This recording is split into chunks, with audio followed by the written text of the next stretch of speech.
palabra de Dios. Juan capítulo 9, verso 4 dice, hablando Jesús dice, me es necesario hacer las obras del que me envió, entre tanto que el día dura, la noche viene cuando nadie puede trabajar. ¿Cómo será esa noche que dice que nadie puede trabajar? Hoy en las noches se trabajan, pero aquí se habla de una noche que dice nadie puede trabajar en esa noche. Entre tanto que estoy en el mundo, aquí está la claridad, luz soy del mundo. Aleluya, digan gloria a Dios. ¿Quieren orar que Dios nos hable?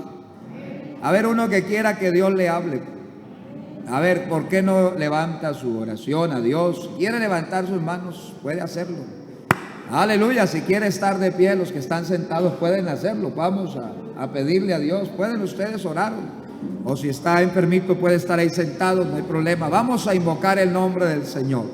Dios de los cielos. Amén, amén, amén. Gracias, Padre. Oh Dios Todopoderoso. Has traído bendición y has traído gracia. Has añadido gracia sobre gracia.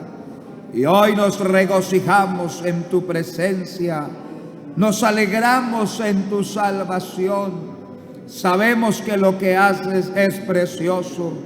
Sabemos, Señor, que lo que estás dando a conocer es la palabra, es el poder mismo. La palabra de su poder, dice las Escrituras. Nosotros, aleluya, deseosos. Yo estoy deseoso de oír tu palabra y que los creyentes, los amigos también lo estén. Gracias, Padre precioso. En el nombre de Jesús, aleluya, amén. Gloria a Dios, aleluya. Digan gloria a Dios. Bueno, pueden sentarse. Hermano Kevin, le puede bajar un poquito al volumen aquí en el salón. Creo que va a ir una gotica.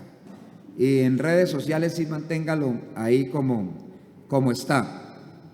He tocado, o el domingo fueron 2 enseñanzas sobre obreros de la última hora.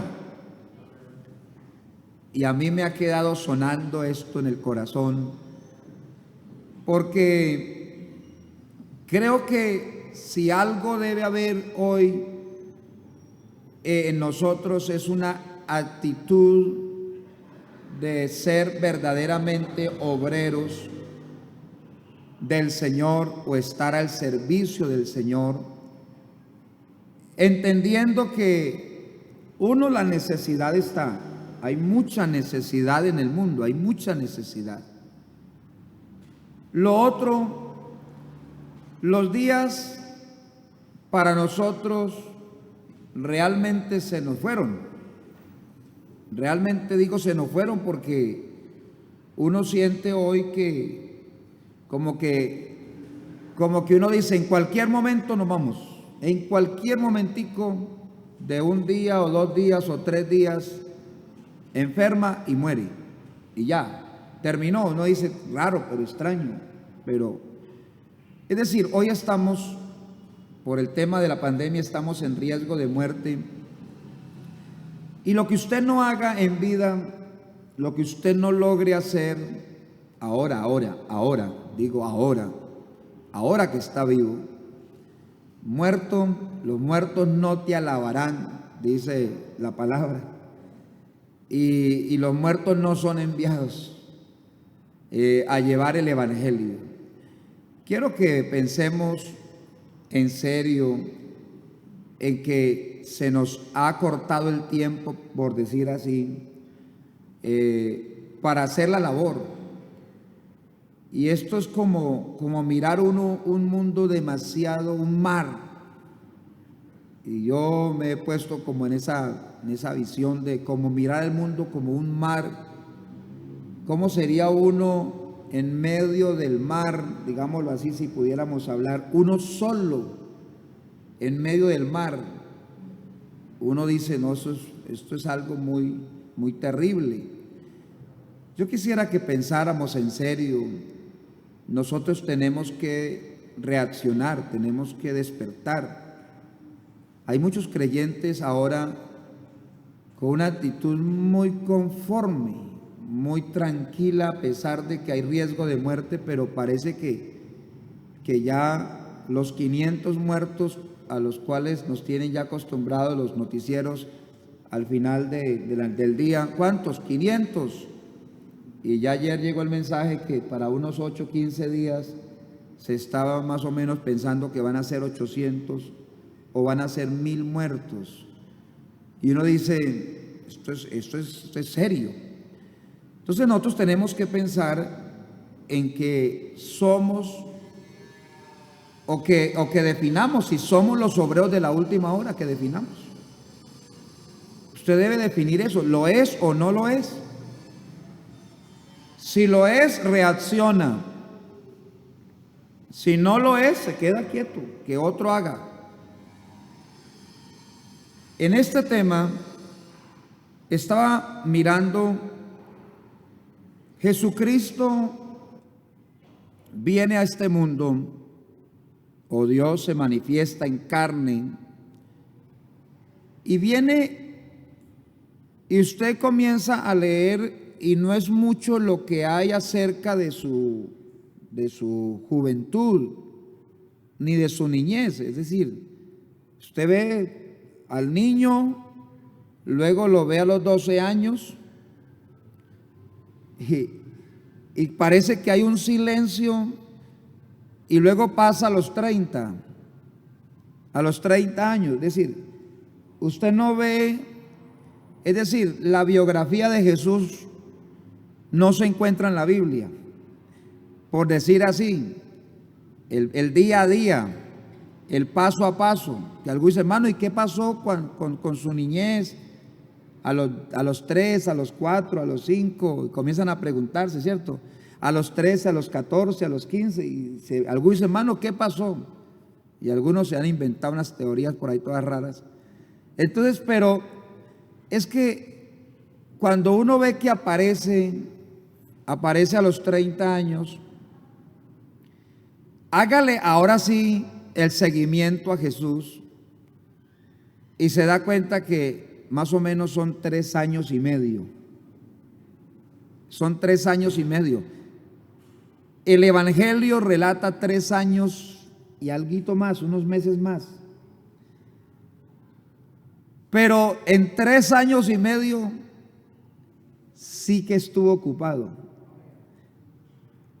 En 3 años, vea, yo pienso de que nosotros somos muy cobardes. Nosotros somos muy cobardes porque llevamos cuántos en la vida cristiana. Y yo creo que no tenemos tampoco tantas historias ni que contar ni que cuenten de nosotros. Es porque nosotros somos perezosos, somos flojos, hemos sido tímidos, hemos sido personas muy, como uno diría, no sé si mal formadas o que no nos hemos dejado formar por el Señor. Porque pienso de que Jesús en 3 años y medio revolucionó el mundo de su época. Alguien dice, no, pues como es el Mesías, pero ¿qué tal el Mesías durmiendo? ¿Hubiera sucedido todo lo que pasó? ¿Qué tal el Mesías, digámoslo así, ajeno a lo que estaba pasando en el templo, en las calles, en las aldeas? Es decir, Jesús no vino de vacaciones. Jesús no se la pasó durmiendo. Jesús no perdió momento. Juan dijo algo, pues que para uno al leerlo uno dice, ¿Cómo es que Juan dice eso? Que si en el mundo, si lo que Jesús hizo se escribiera, todo lo que Jesús hizo se escribiera, en el mundo no hay espacio para, es lo que Juan decía, en la manera como admiraba lo que Dios hizo. Dice, no habría espacio para los libros que relatarían todos los hechos de Jesús. Y claro, uno dice, pero hermano, eso es exagerado. Pero es que Juan tenía en mente algo que uno trata de entender eso, y es que Jesús no solamente hacía o no solamente enseñaba, sino que hacía. Puntualmente Lucas escribe, después de indagar los hechos de Jesús, porque este fue uno de los hombres que dice que se dio a la tarea de coger y tratar de cronológicamente ir ubicando, como ordenando los acontecimientos, lo que Jesús había hecho. Y usted ve que Lucas comienza el libro de Hechos de los Apóstoles con una introducción bien curiosa, bien importante. Y dice, en el primer tratado, oh Teófilo, le escribe a alguien, dice, oh Teófilo, hablé acerca de las cosas que Jesús comenzó a hacer y a enseñar. Es importante que se aprenda esa lección. Jesús no solo enseñaba, es decir, Jesús no solo era un catedrático, digámoslo así, en el sentido como que se paraba, como se paró se habla del Sermón del Monte, y a legislar, sino que Jesús, para Lucas, cuando él se refiere al Evangelio según San Lucas, que es lo que uno entiende cuando él dice en el primer tratado, Hechos es otro tratado, en el primer tratado, en el Evangelio según Lucas, dice, hablé de las cosas que Jesús comenzó a hacer. Quiere decir que Jesús marca la pauta de lo que es el verdadero obrero. Y el obrero no es tanto el que habla y habla y habla y habla, sino del que hace. Hay muchos hoy que hablan mucho. Quiero, Señor, que me uses para hablar de tu amor y decir que tú me has cambiado, que me has lavado, Señor. Y vaya, mire a ver si es verdad que se deja usar por Dios. Vaya, revise, verá. Hermano, estoy ocupado. Hermano, es que mi casa. Ay, pastores, que los problemas. Ay, pastores, que la deuda. Ay, Entonces, ¿dónde tanta cosa? Quiero, Señor, que me uses para cuando lo llamen no decir que no. Uno en esto sí ve que falta diligencia. Sí ve uno en todos. Vamos a meternos todos aquí. Esta palabra no es del pastor José para la iglesia de Palermo. Es de Dios para todos los que estamos aquí, incluyendo el pastor José. Así que yo creo que ustedes oraron para que Dios me usara. Y yo creo firmemente que el Señor nos está hablando. Entonces, el tema es que nosotros hablamos mucho y hacemos poco. La iglesia de hoy es una iglesia muy dependiente. ¿Dependiente de qué? De que se les dé, como uno dice, todo. Es decir, como que yo no trabajo para obtener algo, que yo no me esfuerzo, más bien que lo haga otro por mí, que me traiga otro. Y cada vez cuando alguien me dice, ore por mí, yo últimamente le he dicho, le voy a ayudar, lo acompaño a usted a orar, pero no oro por usted. Lo acompaño si usted ora. Pero es posible que a alguien le gusta mandar la petición, pero no orar. Y creo que ese es un ejercicio que hay que revertir, digámoslo así. voltearla, la torta, como dicen por acá. Vamos a darle el cambio. Y yo quisiera que usted se examinara y que yo mismo me examine si realmente somos los obreros de la última hora. Jesús en este pasaje habla de la necesidad de hacer la obra. La necesidad. Y yo quisiera que aplicáramos esto de Jesús en nosotros porque Él es el ejemplo. Usted debe ver la obra de Dios como una necesidad suya, que usted necesita, vamos a decir, usted necesita estar ocupado en las cosas de Dios. A mí no me enseñaron a venir al culto, porque desde chiquito aprendí que uno no viene al culto. Uno vive haciéndole el culto a Dios.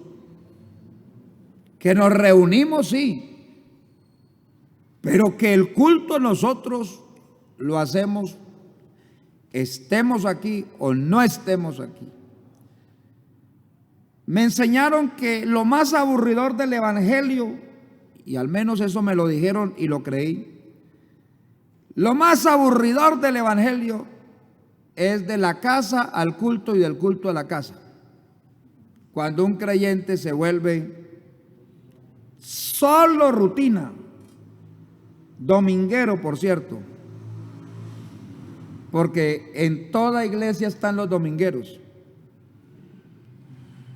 que parece que le hacen culto es al día. Hermano, yo el domingo no me lo pierdo. Es que a mí sí me hace falta el domingo. ¿Y por qué el resto no le hace falta? Hay personas, y eso tenemos que revertirlo, voltearlo, cambiarlo, y es dejar esa rutina de que yo vengo porque pues hay culto y entonces pues voy a ir, como a pagar penitencia, a pagar un voto, porque traigo mis diezmos, mis ofrendas. Vamos más allá de la ofrenda, vamos más allá del diezmo, vamos más allá del vernos las caras aquí. Jesús habla en este pasaje y dice, me es necesario hacer las obras del que me envió. Es decir, habla como enviado. Y hemos cantado también ese coro, enviado soy de Dios. Mi mano lista está para construir con Él un mundo fraternal. Y la pregunta es, si somos enviados, ¿hacemos caso? Si somos enviados, ¿hacemos la labor? Porque nosotros venimos de casa y en casa hay algunas cosas que no funcionan. Y creo que en toda casa ha pasado. Donde alguien manda y tiene que ir a hacer lo que mandó a hacer, porque el otro no quiso, o si quiere es cuando él quiera. El problema de nosotros, y voy a poner problemas, voy a decir aquí porque estamos en un culto de enseñanza y reflexionemos a raíz, a partir de esto. Y es que nosotros pareciera que nosotros estuviésemos siempre cansados para obedecer, indispuestos para obedecer. Y hasta algunos se molestan y es que el pastor, es que ese presidente, es que esa diaconisa, es que ese hermanito se las cree. Bueno, algunos usan expresiones para evadir la responsabilidad que Dios le ha dado. Yo me pregunto, ¿para qué Dios le da talentos a una persona? Y voy a hablar de talentos en cuanto a habilidades. Esa capacidad que usted tiene. Hay personas, vea, muy hábiles entre nosotros, vean, uno se queda sorprendido. Y solamente hablemos de la habilidad para manejar el celular ya de muchos, hasta de los viejitos. Ya tienen una habilidad, una destreza. Pero yo pregunto, ¿y por qué no se usa esas habilidades, esas destrezas que dice uno, esas capacidades, en la obra de Dios? Pregunto. Ahora, algo más fuerte, vamos a ponerle un tono más fuerte. Quienes hemos sido bautizados con el Espíritu Santo y que ya sabemos que cuando una persona es bautizada con el Espíritu Santo, es decir, llena del Espíritu Santo, que se evidencia que la persona habla en lenguas en ese momento, el Señor lo llena, le ha dado dones. Dones. ¿Qué es eso? Facultades sobrenaturales que usted no las tenía, que no son genéticas. Los talentos que uno llama, las habilidades, son genéticas. Alguien de la familia las tenía y uno salió así. Uno heredó sin copiar, pero genéticamente sale uno con ciertas habilidades. Pero estos dones, toda persona que ha sido bautizada con el Espíritu Santo, Dios le ha dado dones. Y yo me hago la pregunta, ¿dónde están esos dones en ejercicio, en uso? Hay muchos de esos dones que están, no sé si traemos la parábola de los talentos, enterrados, pero enterrados, que no se les nota al creyente por ningún lado. Es decir, vea, uno a veces se pone a mirar al creyente, y lo digo como pastor, uno mira al creyente, está buscando a alguien en especial para alguna tarea, y comienza uno uno saca la membresía que hay en la paso, hay una membresía, yo saco la membresía y comienzo a bajar aquí, mire, ahí en Excel, mire. Y yo digo, pero yo no le he visto a esta persona esa capacidad o esa facultad sobrenatural. Miro el otro, tampoco. El otro, tampoco. Vea, es muy desairante, se lo digo para uno de pastor. Si uno quiere hacer las cosas seriamente, esto no es como cuando uno va al examen del IFES y no sabe mayor cosa y le dicen ahí, pues marque cualquiera, que es el tiempo, marque ahí y dele ahí. No, aquí no es al pinochazo, es que dicen por ahí los muchachos. Pero si no es al pinochazo, la elección de los hermanos para servir, yo pregunto, ¿a quién se le nota el don que ha recibido? Yo me pregunto, yo mismo me pregunto. Y si somos más juiciosos en este análisis, porque es de reflexión este mensaje, yo quisiera que usted, no voy a decir que lo diga aquí porque vamos a quedar aquí como enfrascados seguramente. Pero yo le puedo preguntar a usted, ¿qué don le dio Dios? ¿Qué don le ha dado Dios? Y no es raro que más de uno, no, más de dos, más de 10, porque de hecho los creyentes antes le preguntan a uno, hermano, ¿qué don tendré yo? En otras palabras, aún el creyente que ha recibido el bautismo del Espíritu Santo ignora el don que tiene. Hasta lo niega, porque también ha pasado eso, que en el ejercicio a alguien se le da la oportunidad de servir y por pereza, porque está acostumbrado a una dependencia que todo lo hagan y los demás, por falta de forzarse. Entonces la persona dice, yo no tengo nada, no tengo dones, no, a mí tal vez no me dio nada. Pero la Biblia dice que por un mismo espíritu hemos sido bautizados y nos ha metido en un cuerpo. Y habla que en el cuerpo, en el cuerpo hay muchos miembros y cada miembro tiene su función. Entonces quiere decir que usted tiene algo para lo cual usted sirve. Y los dones sobrenaturales son para provecho de la iglesia. Jesús aparece en la escena, en el pasaje que hemos leído,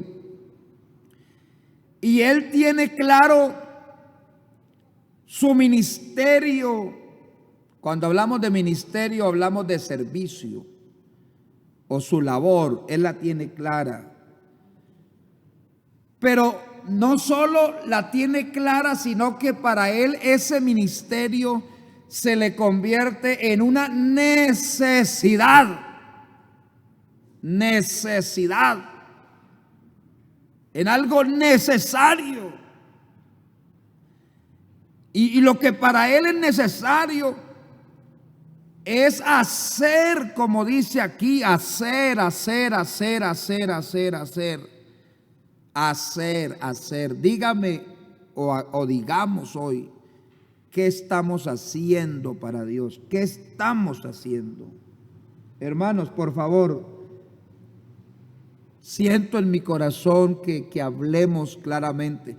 ¿Qué estamos haciendo para Dios? Es decir, ¿cuál es su tarea para Dios? Yo no sé si sea más fácil descubrir qué tarea hizo hoy para su empresa, qué tarea hizo para su familia, qué tarea hizo para sí mismo como persona, para su crecimiento. Yo no sé si sea más fácil encontrar esas tareas que encontrar la tarea que hemos hecho hoy para Dios.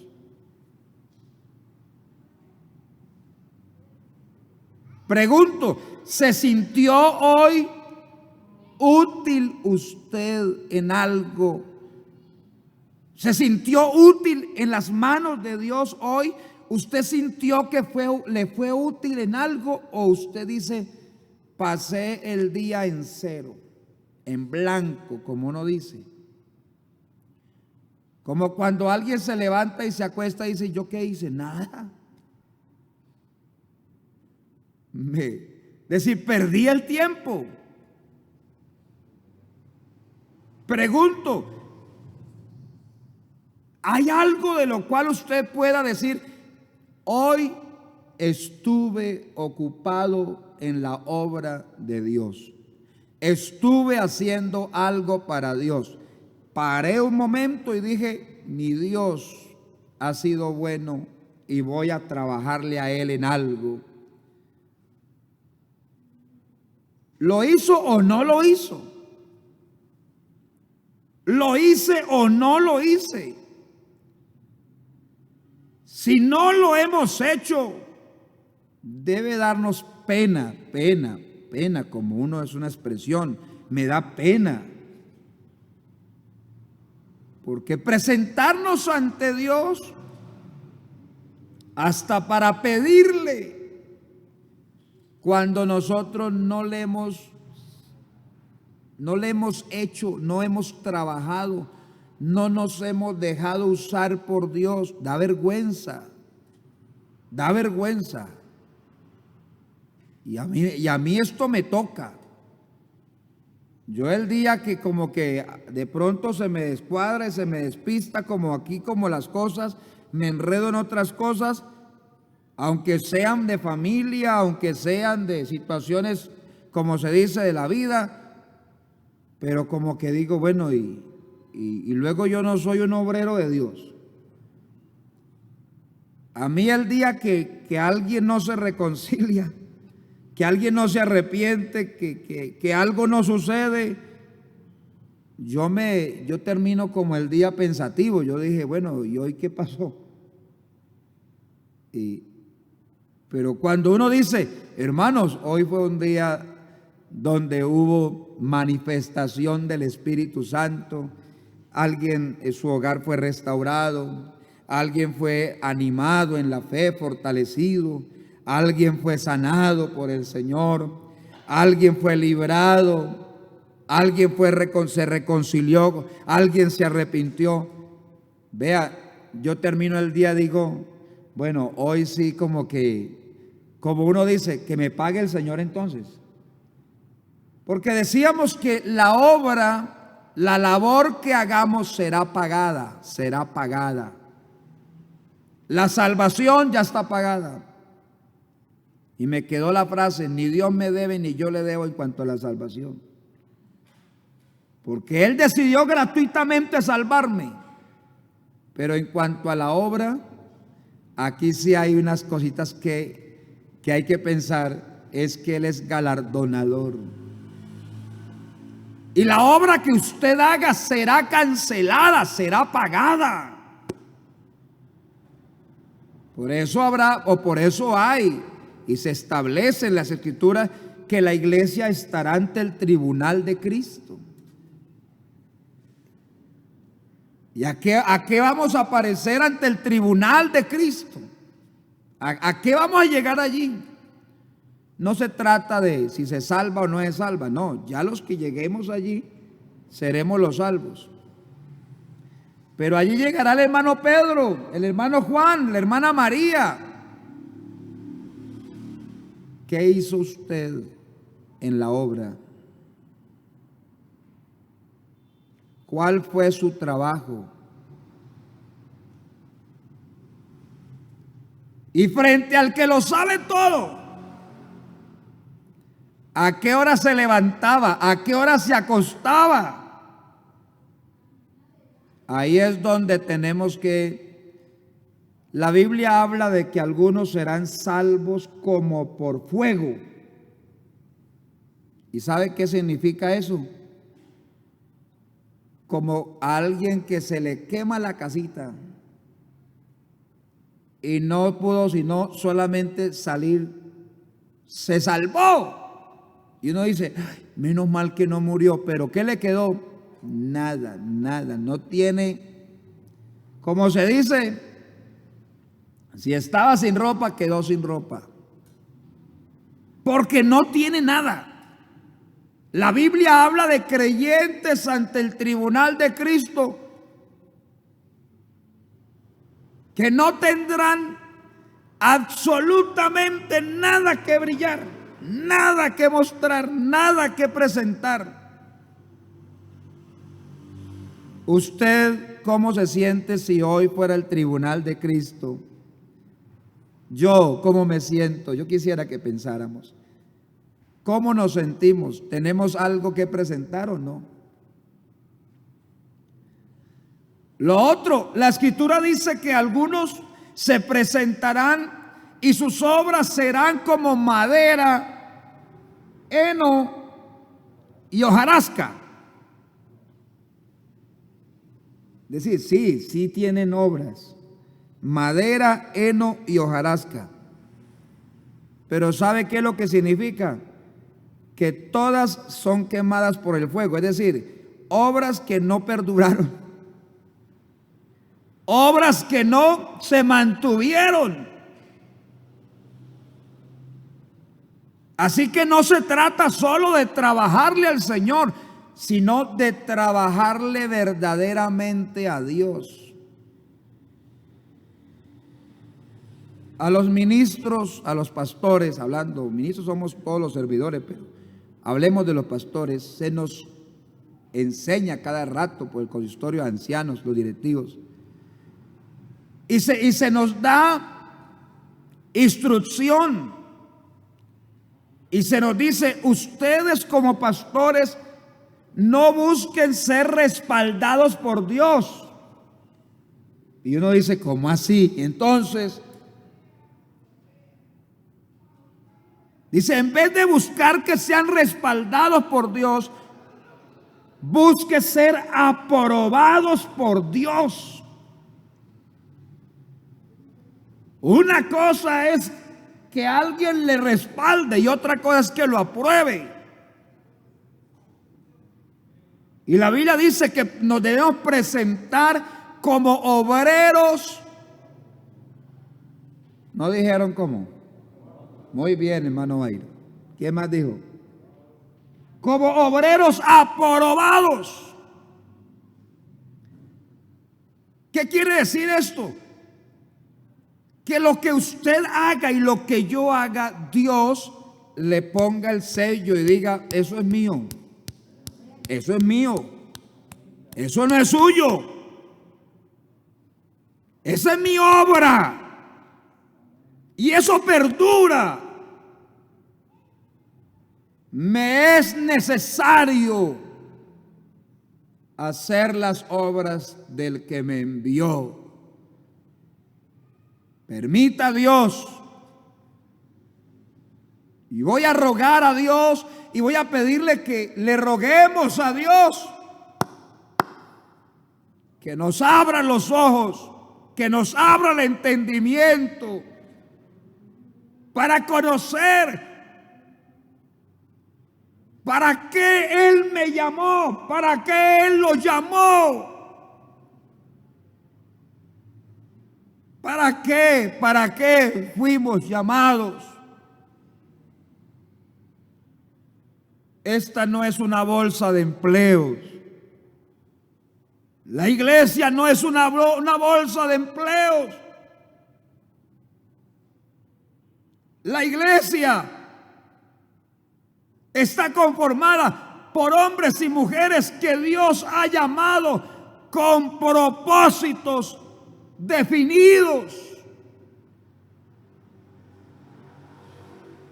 Y cuando se habla de propósitos definidos, se habla de ministerios, se habla de servicios, se habla de dones.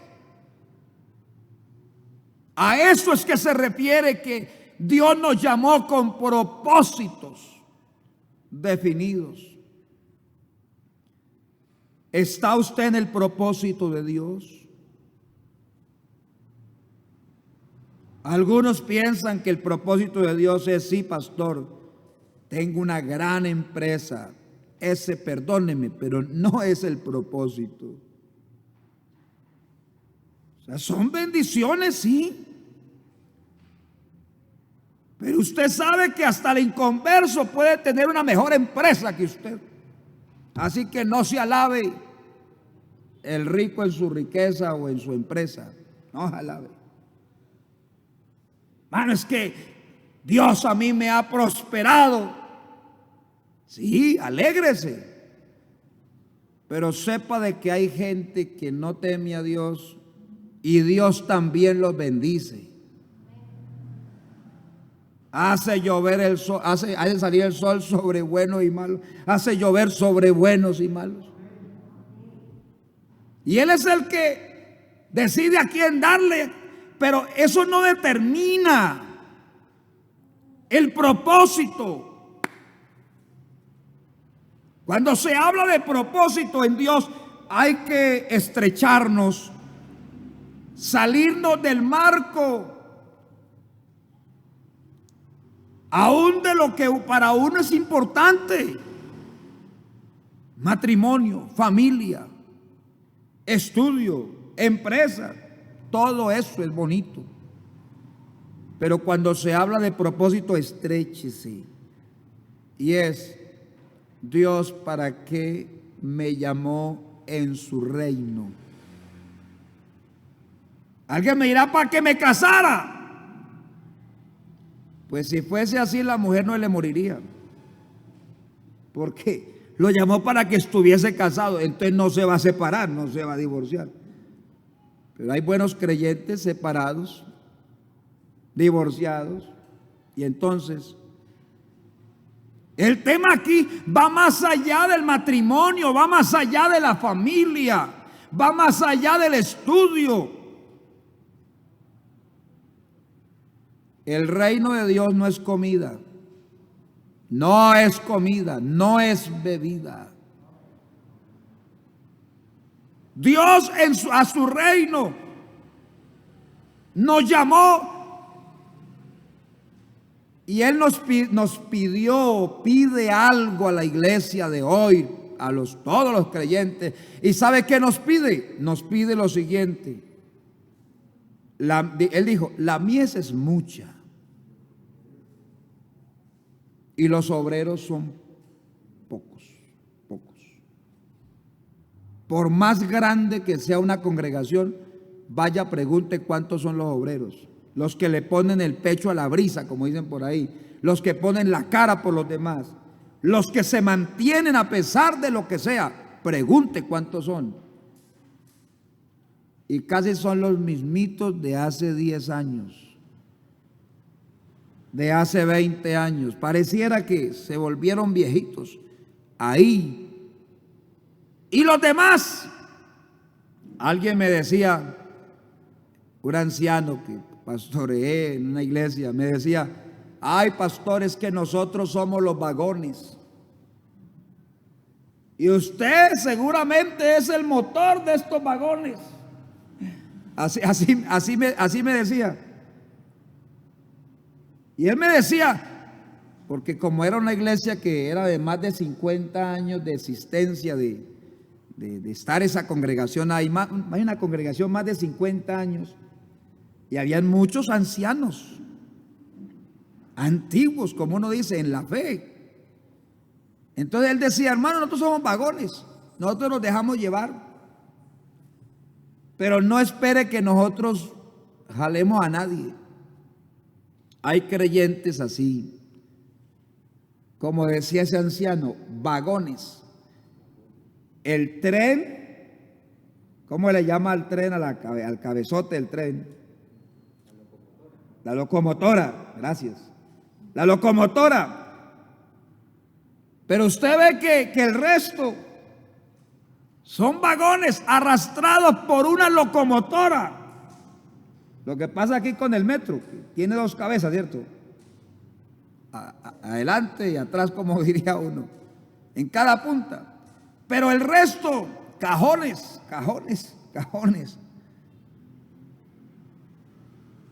Pero todo lo hace el motorcito que va adelante.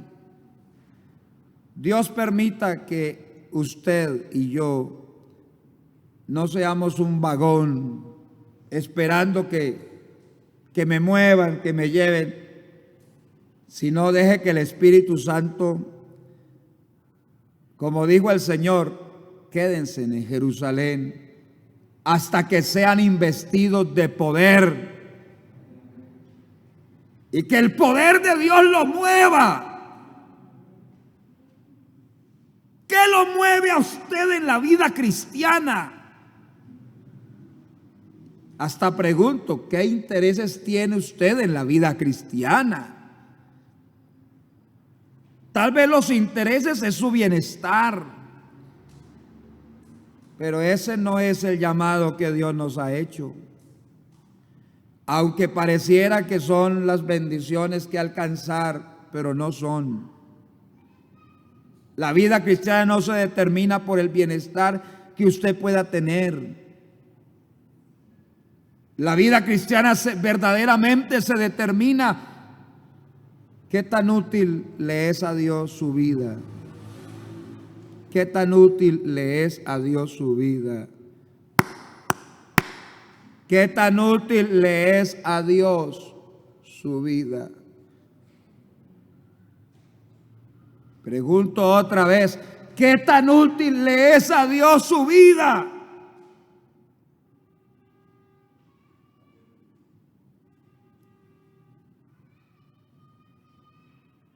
Yo me pregunto, ¿qué tan útil le soy yo a Dios? Hay poder. Hay poder. Hay poder en el nombre de Jesús. Iglesia, despierta. Iglesia, despierta. Vuelvo y digo, iglesia, levántese.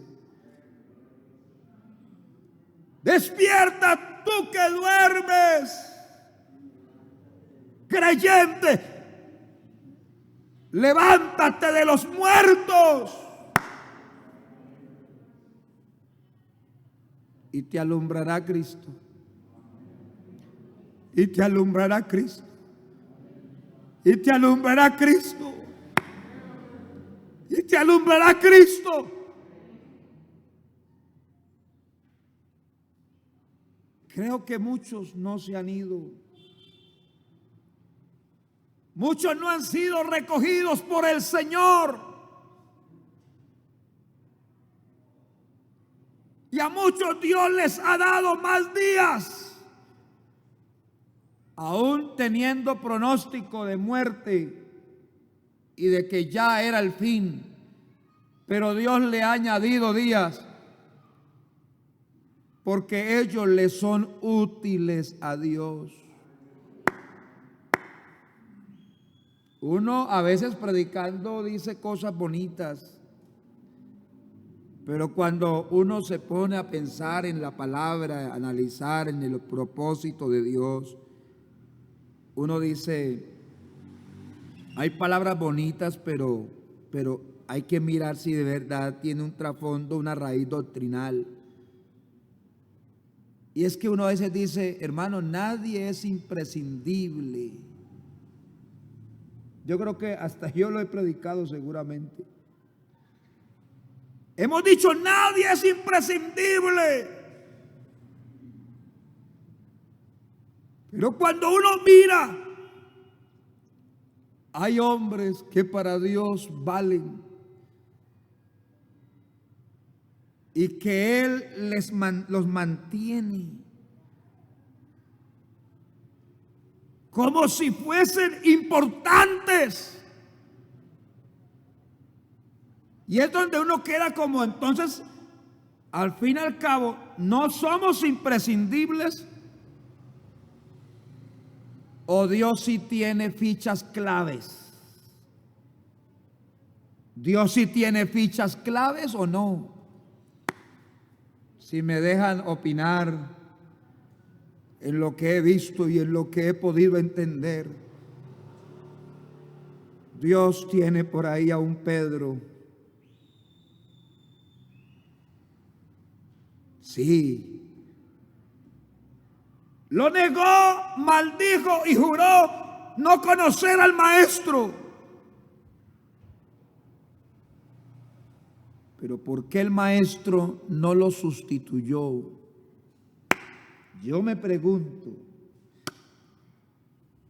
Como cuando alguien es descalificado en una evaluación, descalificado no, no califica más bien para una evaluación, no la pasa. Si no pasó la evaluación, pues ¿qué problema tiene Dios para decir, este no me sirve? Ya, no me sirve. ¿Qué es lo que a veces predicamos? No, usted no calificó, usted no pasó. Si a mí me pusiesen a escoger con el testimonio de los apóstoles, al primero que rajaría, al que sacaría, es a Pedro. Por hablador. Yo diría, por hablador. Tilín, tilín. ¿Cómo es que dicen por acá? Ah, también lo saben. Ah, de paletas. Y uno diría, además, termina mal. Pero Dios no lo sustituyó. Dios tiene fichas claves.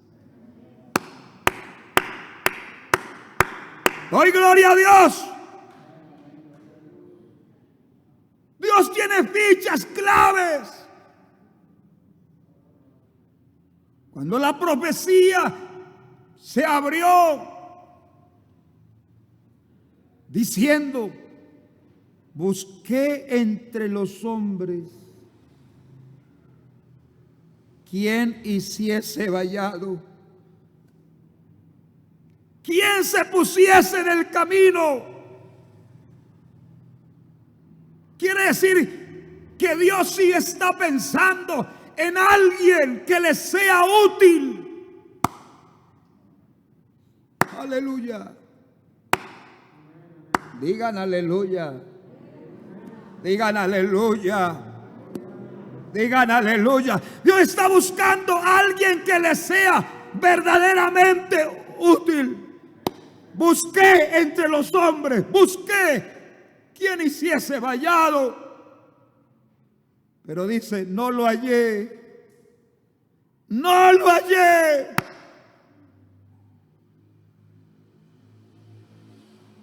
Y esa es la historia de Dios con el hombre, con sus hijos, con su iglesia hoy. Isaías en el templo ve la gloria de Dios y él se declara inmundo. Yo soy inmundo de labios. Ay, me muero. Pero el ángel toma un carbón encendido, toca sus labios y le dice, mira, esto tocó tus labios y es quitada tu culpa y limpio tu pecado. Pudiéramos decir Isaías restaurado. Pero ¿sabe qué pasa después? Que Dios levanta la voz y dice, ¿a quién enviaré? Busca a un Jesús allá, Ariel. Busca a un Byron. Amén, amén, amén. Busca a Nelcy. Busca a Javier. Aleluya, aleluya, aleluya, aleluya, aleluya. Está buscando a alguien. Pareciera una labor de Dios donde Él pudiera decir, no me encarto, si no quieren, si están inmundos, que se queden así. Pero Él dice no. Como interpretando uno dice, como si Dios dijera, voy a ver qué dice Isaías. Hay poder en el nombre de Jesús. Hay poder en el nombre de Jesús. Es como Dios esperando a alguien. Aleluya. No pasa eso en la casa. Los que somos padres, que muchas veces no le decimos a alguien en la casa, a la esposa o a los hijos, sino que uno levanta la voz y dice, alguien sabe tal cosa.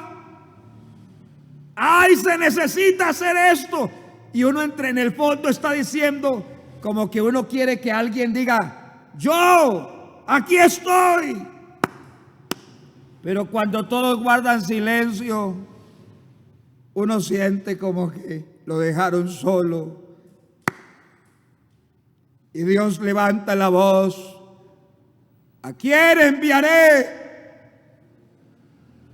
¿Y quién irá por nosotros? Pero qué bueno que haya alguien que pueda decir, aquí estoy. Hermano, diga, aquí estoy. Hermana, diga, aquí estoy. Aleluya, diga, envíame a mí. Hay alguien aquí que sienta en el alma, en el corazón, en el espíritu, aleluya, que Dios lo está levantando, lo está sacudiendo, que Dios lo está remeciendo. Oh, gloria a Dios. Aleluya. Alabanzas, alabanzas, alabanzas a Dios. A Él, a Él, a Él, a Él, a Él sea la gloria. A Él sea la gloria. A alguien tiene que mover en esta hora. Amén, amén. El Espíritu Santo por la palabra. Alguien responda y diga, envíame, heme aquí, envíame a mí. Amén, amén, amén, amén. Oh, alabanzas a Dios. Alabanzas a Dios. Alábelo, alábelo, alábelo, alábelo. Ya es hora, ya es hora, ya es hora, por favor. Estamos en la última hora y se requieren obreros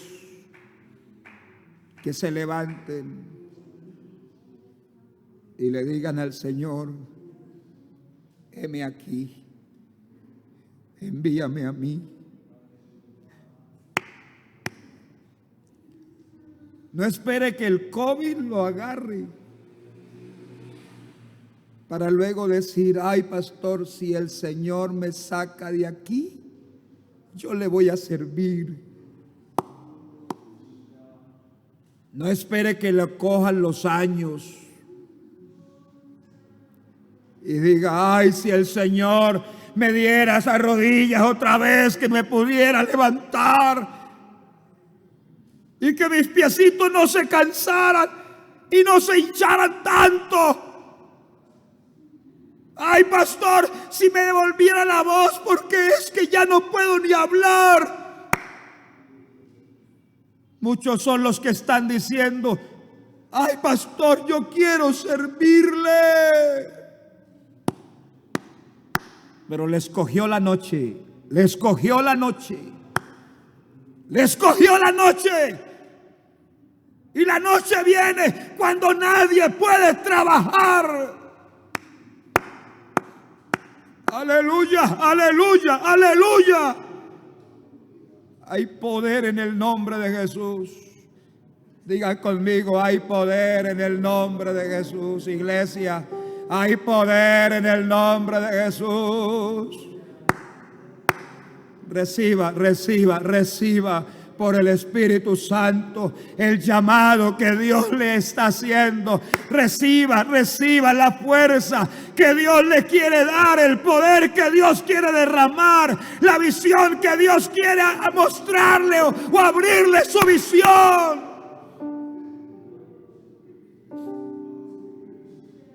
Aleluya, aleluya.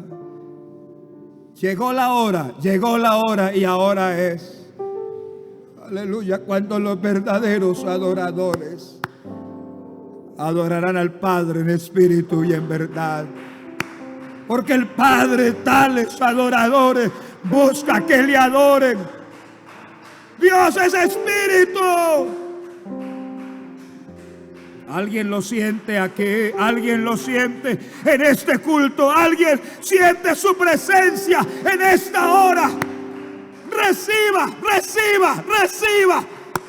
Amén, amén, amén, amén. Alguien siente el poder del Espíritu Santo. Alguien todavía lo siente. Adórelo, adórelo, adórelo, adórelo.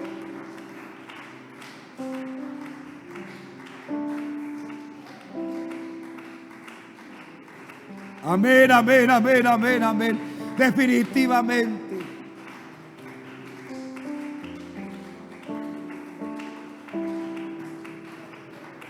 Hable con Dios. Todavía creo que para Dios hay muchos que son miembros de la iglesia y que para Él son importantes. Si tiene que sacarlo de la UCI, lo saca. Si tiene que quitarle el cáncer, se lo quita. Aleluya, alabanzas a Dios. Si tiene que rejuvenecerle para que se levante, como los ancianos que dice la palabra que estarán vigorosos y verdes. Sí, Él puede hacer algo a favor de su vida. Pónganse de pies y adoren a Dios. Aleluya, aleluya, aleluya, alabanzas a Dios.